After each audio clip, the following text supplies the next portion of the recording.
Welcome back. It's about 10 o'clock on a Monday morning. I'm headed down to the bayou to put out some wires and fish nets. I just stopped at the local bait shop. Got some soybean cheese mix, like some cake. Comes in a 4x4 block, about a foot long. I'll be using that for bait. Had pretty good luck with it last year.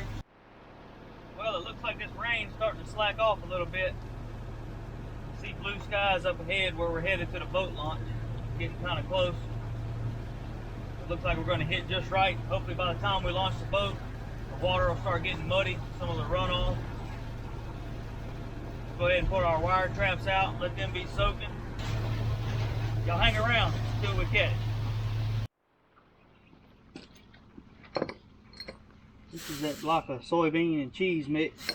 I find it's better to cut it with an axe. It's a whole lot easier than trying to saw on it with a knife.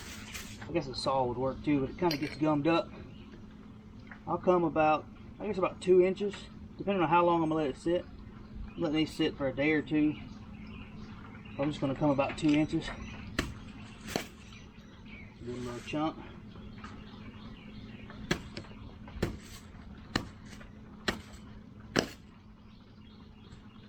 Enough for 3. 1, 2. Get a little bit more for that third one.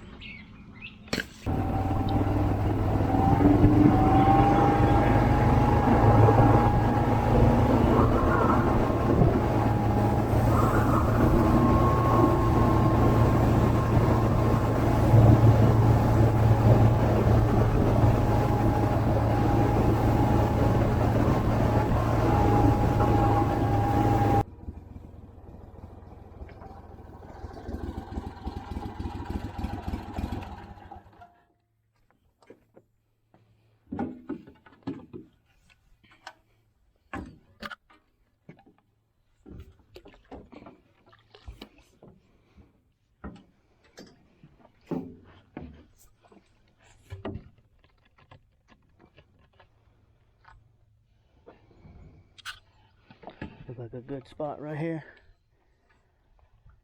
Got that old swamp water running out. Got my soybean stink cheese mix.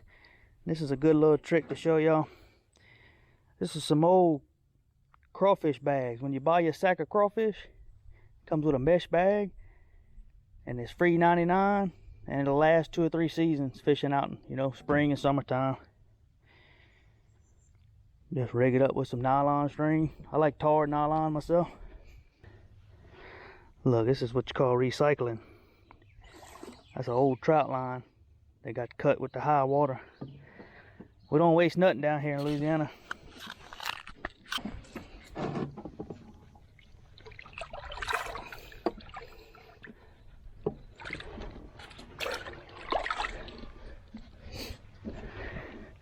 I'll take some of this moss. Kind of hide that line a little bit. Choupique's probably going to be fishing. Alright, he's going to be coming upstream.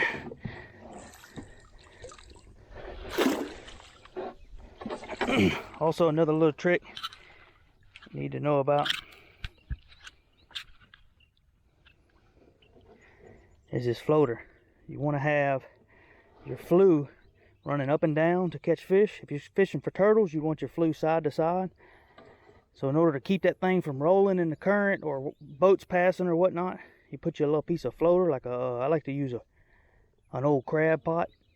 Take a bandsaw, cut it up in little pieces, and this will hold that fluke vertical. Also put your bait to where it hangs vertical.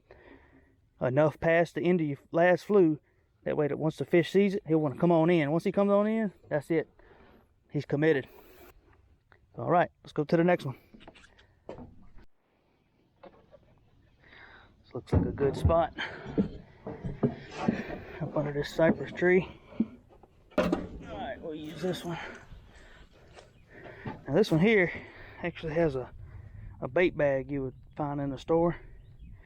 But I had a turtle get in there last year. That's why it's all tied up cattywampus like. Here's a better illustration of that crab pot floater I was telling y'all about to keep the flues vertical. You take that crab pot floater, put it on your bandsaw and slice it up. And they're real good for this or for trout line floaters to keep your trout line floated up.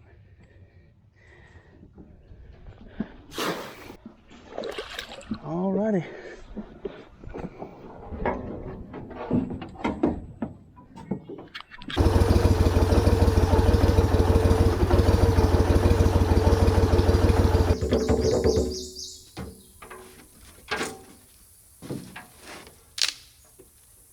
Oh yeah, some good old pine there.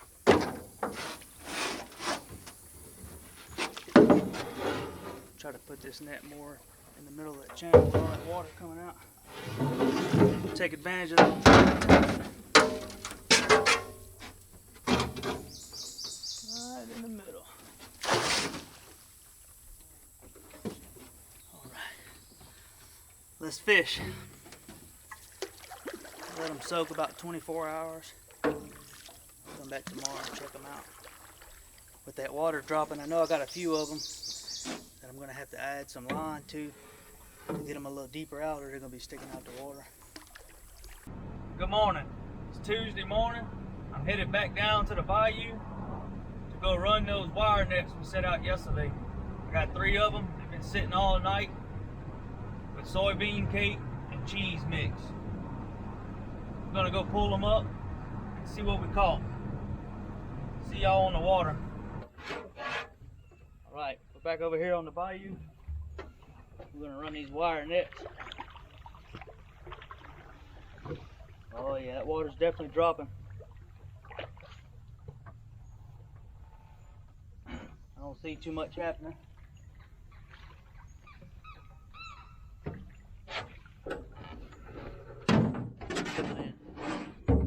of trash. Wow. About 50 apple snails. If I was serious about this, I wouldn't put them back in the water by my net, but I don't have a lot of time today. I've got some stuff to do later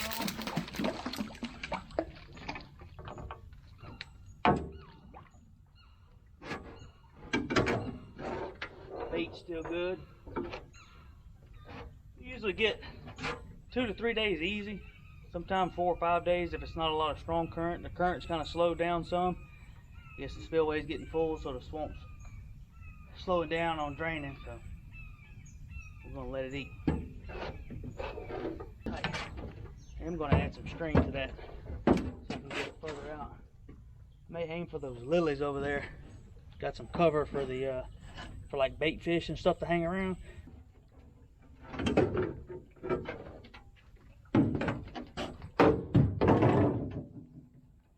Slack out.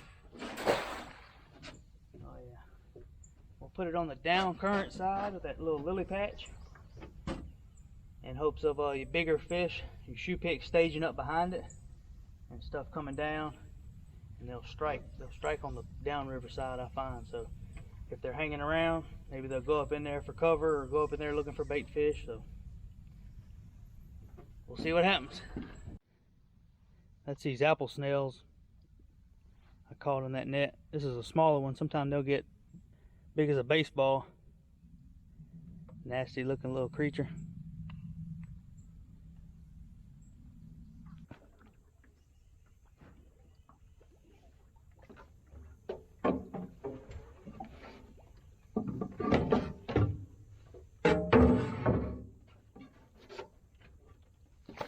Ooh, got one.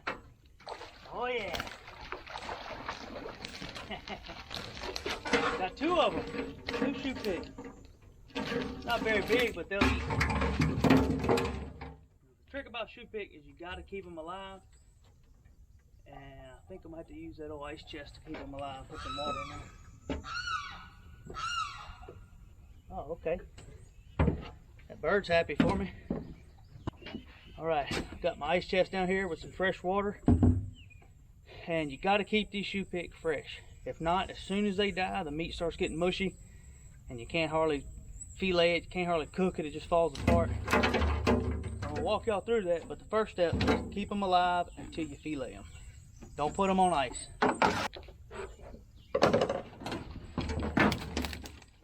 See, they got some chickapin brim in there. I'll have to throw those out. More than likely, those Choupique went in there after those brim.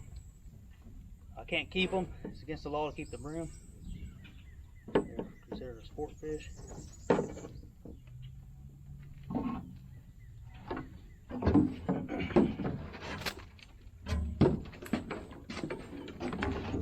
Now, gotta watch out grabbing these things. They got sharp gill plates, and they also got some sharp teeth, and they will bite. They love to bite.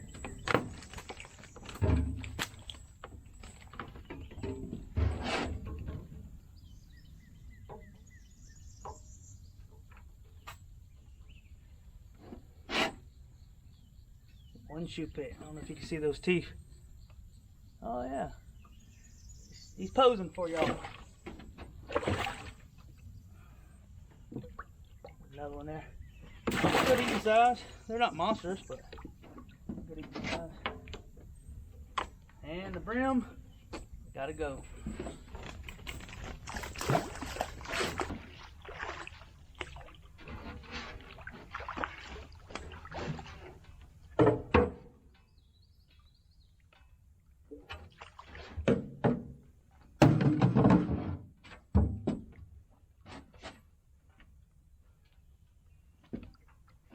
Vegetation, that's good.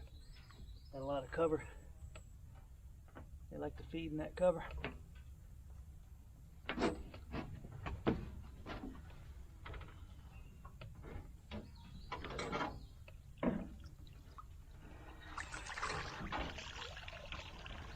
And look at fish. Oh, that's a little eel cat. Oh, we're gonna eat him. I like them eel cats better than I like them blues. They taste a little cleaner. Come on.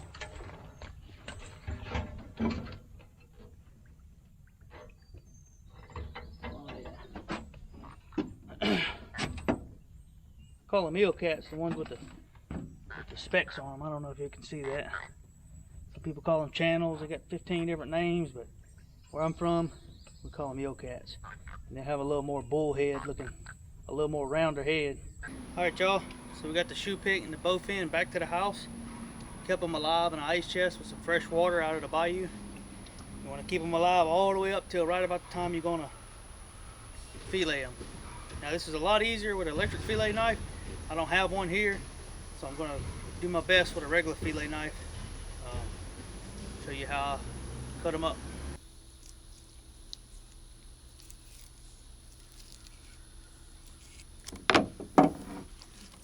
Follow that backbone down. Careful not to cut yourself. Like I said, it's a lot easier with an electric fillet knife. Just follow that backbone down. Once you get all the way down there, now you're just following the ribs down. Cutting back the other way.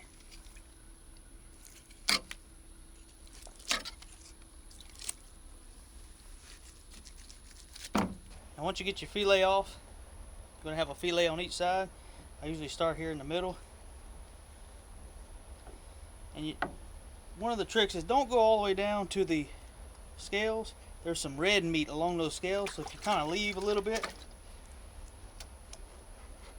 you'll leave some of that pollution on there, and it has a real strong fishy taste. And I believe the mercury content is very high in that red stuff. You leave some of that red along there. We can come back and trim some of that off. See, I got close to the scales there, picked up some red, so I'll come back and fillet that off later.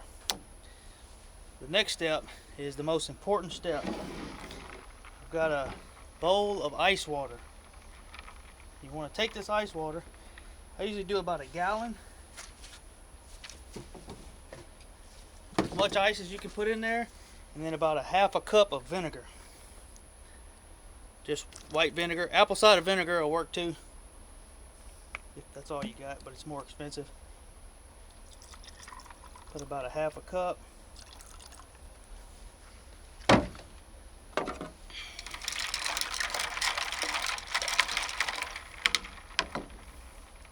You're going to put that in there under the ice, good and cold. What that's going to do is that's going to draw that meat up, and it's going to keep it from falling apart.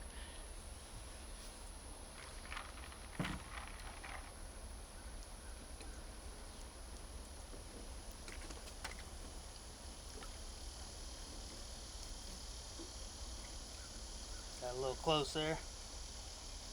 Go ahead and cut that off. See, it got a little close. That red follows the outside of that fillet.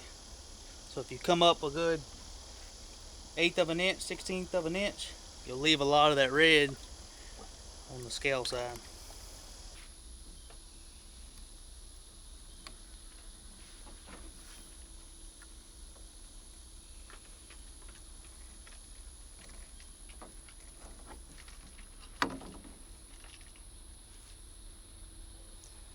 I'll let that soak about 30 minutes, bring it inside and wash it off.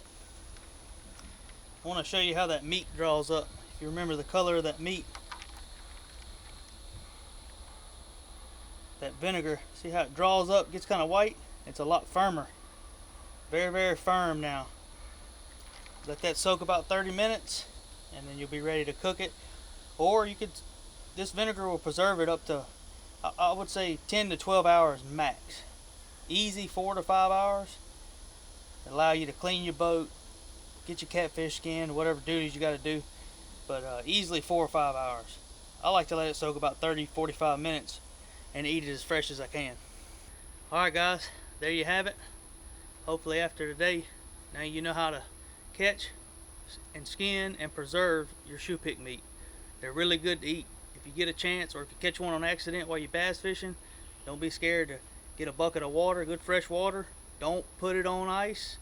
Keep it in good fresh water, keep it alive, bring it home, fillet it, and put it in vinegar. Again, that mixture is 1 gallon of ice water and half a cup of vinegar.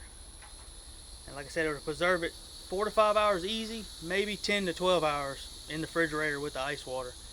I like to keep it about 30 minutes and eat it fresh. It's hard to beat fresh. Now that I got the Choupique meat marinating in the vinegar mix, I'm going to let it soak about 30-45 minutes, and then I'm going to dip it in some Italian dressing. Then I'm going to pan fry it in some light oil, maybe avocado oil, sesame oil, something real light. Pan fry it up, let it cool off, dip it in some tartar sauce, and it's some of the best fish you can eat. You wouldn't think coming out of that old black swamp that it would be that good. So don't be scared to try it. Next time you catch one on accident while you're bass fishing, or if you catch one in your net, or if you catch one off the pier. Alright guys, thanks for watching. I hope y'all enjoyed the video. If you did, don't forget to hit the like button and subscribe. Thanks. See y'all next time.